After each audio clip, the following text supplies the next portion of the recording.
Bienvenidos a la segunda parte de la presentación sobre cómo identificar y calcular la ruta crítica de un proyecto.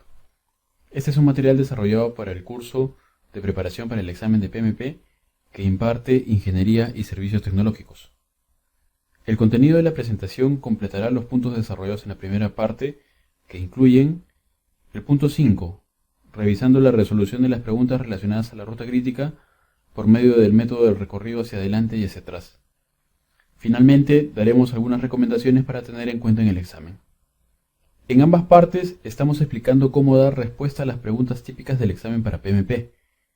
En esta parte revisaremos el método de recorrido hacia adelante y hacia atrás, lo cual también nos servirá para identificar las holguras totales y las holguras libres de las actividades. La primera de ellas es la que usualmente se pide en los exámenes. Profundicemos un poco sobre la parte teórica de la ruta crítica. Luego de haber efectuado el secuenciamiento lógico de todas las actividades de un proyecto, podremos encontrar más de una red, que va desde el inicio hasta el fin del proyecto. Sin embargo, de todas ellas, aquella que tiene la duración más larga en duración es la que establece la fecha más temprana para completar el proyecto. A esta ruta más larga en duración se le llama la ruta crítica. Las actividades en la ruta crítica son actividades críticas. Las actividades que no se encuentran en la ruta crítica son actividades no críticas y tienen holguras. Al decir que una actividad tiene holguras significa que tiene una flexibilidad para atrasarse o extenderse respecto de su fecha de inicio temprano, sin alterar la fecha de término del proyecto. Tal como se puede ver en el esquema, la actividad C tiene una holgura de 2 días. Recordemos la representación de las cajas que identifican cada actividad en el diagrama de redes. Para nuestros ejemplos estamos empleando la representación que se encuentra en el PMBOK. Existen 7 espacios. En la parte superior se encuentra la fecha de inicio temprano, duración y la fecha de término temprano. Las fechas de inicio y término temprano se obtienen por medio del recorrido hacia adelante. En la parte inferior se encuentran la fecha de inicio tardío, holgura total, y la fecha de término tardío. Las fechas de inicio y término tardíos se obtienen por medio del recorrido hacia atrás. Iniciaremos nuestro desarrollo del método del recorrido hacia adelante y hacia atrás. Analizaremos este método con este ejemplo que tiene 4 actividades, A, B, C y D, con duraciones de 2, 4, 2 y 2 días respectivamente. El secuenciamiento lógico de las actividades podemos verlo por medio de las flechas que unen las actividades. Para el recorrido hacia adelante, se parte en orden cronológico desde la actividad con la que se inicia el proyecto hasta la actividad con la que finaliza. O lo que es lo mismo, ir desde la izquierda hacia la derecha. Al efectuar este recorrido en las redes encontraremos las fechas de inicio y término temprano, es decir, los recuadros de la parte superior de cada actividad. Iniciamos con la actividad A. Al ser la primera actividad, su fecha de inicio temprano es 0, que es la base de referencia. Las fechas de término temprano se obtienen sumando a la fecha de inicio temprano la duración de la actividad. Así, en la actividad A, la fecha de término temprano es el día 2. A lo largo del recorrido tendremos 2 situaciones o casos que podrán ocurrir. El primer caso ocurre cuando, en el sentido del recorrido, una actividad alimenta a 2 o más. La fecha de término temprano de la primera será trasladada como fecha de inicio temprano de las que alimenta. En nuestro ejemplo, la fecha de término temprano de la actividad A se traslada como fecha de inicio temprano de las actividades B y C, que son sus sucesoras. Ahora regresamos a la regla básica del recorrido hacia adelante, sumar las duraciones. Así, las fechas de término temprano las obtenemos sumándole la duración de cada una. Caso 2. Ahora estamos frente al segundo caso, cuando tenemos 2 o más actividades que alimentan a una. Lo que debemos hacer es identificar la fecha de término temprano más alta de todas las actividades y luego trasladarla como fecha de inicio temprano en la siguiente actividad. En el ejemplo trasladaremos la fecha de término del día 6, actividad B, pues es la más alta. La fecha de término temprano será el día 8. Para el recorrido hacia atrás se emplean las consideraciones opuestas del recorrido hacia adelante. Esto es, iniciar desde la actividad final hacia la actividad inicial. o lo que es lo mismo, ir desde la derecha hacia la izquierda. Con esto encontraremos las fechas de inicio y término tardío, es decir, los recuadros de la parte inferior de cada actividad. En el recorrido hacia atrás iniciaremos por la actividad final, en el ejemplo la actividad D. Para esta actividad la fecha de término tardío será la misma fecha de término temprano, que fue obtenida mediante el recorrido hacia adelante. En general las fechas de inicio tardío se obtienen restando de la fecha de término tardío la duración de la actividad. Así, en la actividad D, la fecha de inicio tardío es el día 6. En el recorrido también tenemos dos casos especiales. Caso 1.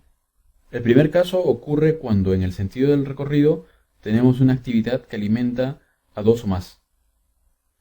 La fecha de inicio tardío de la primera será trasladada como fecha de término tardío de las que alimenta. En nuestro ejemplo, la fecha de inicio tardío de la actividad D se traslada como fecha de término tardío de las actividades B y C. Para calcular la fecha de inicio tardío de la actividad, se debe restar de la fecha de término tardío la duración de dicha actividad. Caso 2. El segundo caso ocurre cuando, en el sentido del recorrido, dos o más actividades alimentan una actividad. Lo que se hace en este caso es trasladar la fecha de inicio tardío menor como fecha de término tardío de las actividades que se alimentan. En el ejemplo trasladaremos el día 2 como fecha de término tardío de la actividad A.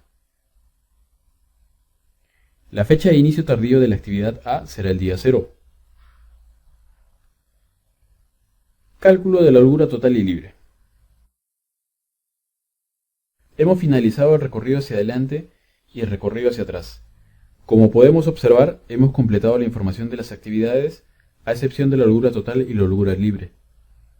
La holgura total se calcula como la diferencia entre fechas pares de una misma actividad. Es decir, considerando como un par las fechas de inicio tardío y temprano, o lo mismo considerando el otro par como las fechas de término tardío y temprano. Para el caso de la actividad A, tomaremos como par las fechas de inicio tardío y temprano, que es 0, y este es el valor de la holgura total de esta actividad. De esta forma podemos observar que completamos la holgura total de todas las actividades. Ahora regresaremos al ejemplo ilustrativo de la primera parte del video. ¿Es usted un gerente de proyecto en una empresa que ensambla carros con diseños personalizados solicitados por los clientes? En resumen, su empresa lo que hace es ensamblar el auto, de acuerdo al diseño requerido y empleando un motor que fabrica una compañía conocida de autos. Las tres partes principales del auto son el motor, el cual debe ser adquirido de un tercero, la estructura, que es fabricada en el taller, y finalmente las partes que son adquiridas por el taller y de las cuales tienen un inventario en sus almacenes. En la siguiente tabla se muestran las actividades que han sido identificadas como necesarias para ejecutar y completar este proyecto. Todas las relaciones de precedencia en este ejemplo son del tipo fin-comienzo, es decir, la actividad no puede comenzar hasta que haya concluido la actividad o actividades predecesoras. Sobre el diagrama de red construido a partir del enunciado, iniciaremos con el recorrido hacia adelante. Iniciaremos con la primera actividad, A, que al ser la primera tendrá como fecha de inicio temprano el día 0. Ahora viene la primera regla del recorrido hacia adelante. Debemos sumar la duración de la actividad a la fecha de inicio temprano para obtener la fecha de término temprano. Por esta razón, la fecha de término temprano de la actividad A será el día 0, sumado más los 3 días de duración, obteniendo como fecha de término temprano el día 3. Ahora, como la actividad A alimenta las actividades C y B, trasladaremos la fecha de término temprano de la actividad A como fecha de inicio temprano de las actividades C y B. Nos encontramos con una situación similar a la inicial, por lo cual obtendremos las fechas de término temprano a partir de la suma de la duración de la fecha de inicio temprano de cada actividad. Con la lógica revisada hasta ahora podemos completar las actividades F, E y D, así como las actividades H y G. Veremos ahora el segundo caso, en la cual tenemos que más de una actividad alimenta a una sola actividad. Para estos casos, en el recorrido hacia adelante se trasladará la fecha más alta como la fecha de inicio temprano de la siguiente actividad. Luego completamos la fecha de término temprano de la actividad y sumando la duración. De esta forma terminaremos el recorrido hacia adelante. Ahora viene el recorrido hacia atrás. Como lo mencionamos anteriormente, en este recorrido partimos desde la actividad final hacia la inicial, o lo que es igual, de derecha a izquierda. En la última actividad de la red, la actividad I, haremos coincidir la fecha de término temprano con la fecha de término tardío, es decir, el día 15. La regla principal del recorrido hacia atrás es restar la duración de la actividad a la fecha de término tardío para obtener la fecha de inicio tardío. Por esto, la fecha de inicio tardío de la actividad I será el día 12, que es la fecha de término tardío restada de los 3 días de duración.